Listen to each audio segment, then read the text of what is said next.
Arestado ang 5 sospek sa ikinasang joint buy-bust operation ng Pulumulok Municipal Police Station, katuwang ang Philippine Drug Enforcement Agency, South Cotabato Police Drug Enforcement Unit at 1st and 2nd South Cotabato Provincial Mobile Force Company noong hapon ng Agosto 31 taong kasalukuyan sa Purok Paglaom Barangay Upper Clinan, Pulumulok, South Cotabato.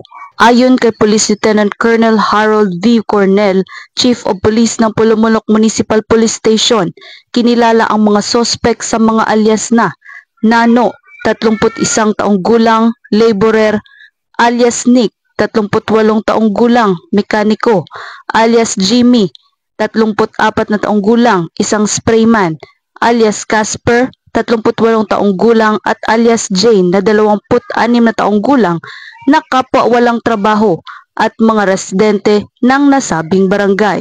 Nasamsam sa kanila ang isang 38 revolver na walang bala, 9 na pakete ng pinaghihinalaang shabu na tinatayang nasa kabuuang bigat na 10 gramo na nagkakahalaga sa standard drug price na 68,600 pesos, 1,000 peso bill na ginamit bilang buy-bust money at iba pang drug paraphernalia.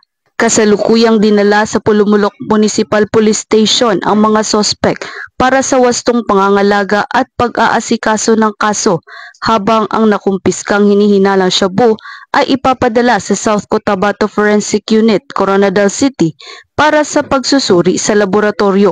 Nahaharap ngayon ang mga naaresto sa kasong paglabag sa Article 2, Section 5, 11, and 12 ng Republic Act 9165 o Comprehensive Dangerous Drugs Act of 2002 at Republic Act 10591 o ang Comprehensive Firearms and Ammunition Regulation Act. Patuloy namang pinaigting ng mga kapulisan ng Police Regional Office 12 ang kanilang kampanya laban sa iligal na droga at kriminalidad, alinsunod sa 7-point agenda ng ating Acting Chief ng PNP, Police Lieutenant General Jose Melencio Sinartates Jr. upang mapigilan ang paglaganap nito at mapanatili ang kapayapaan at kaligtasan ng bawat mamamayan. Mula dito sa Police Regional Office 12, General Santos City, ako ang inyong Police News Correspondent, Patrolwoman Emelo F. Pedroso, alagad ng batas, tagataguyod ng Balitang Pulis.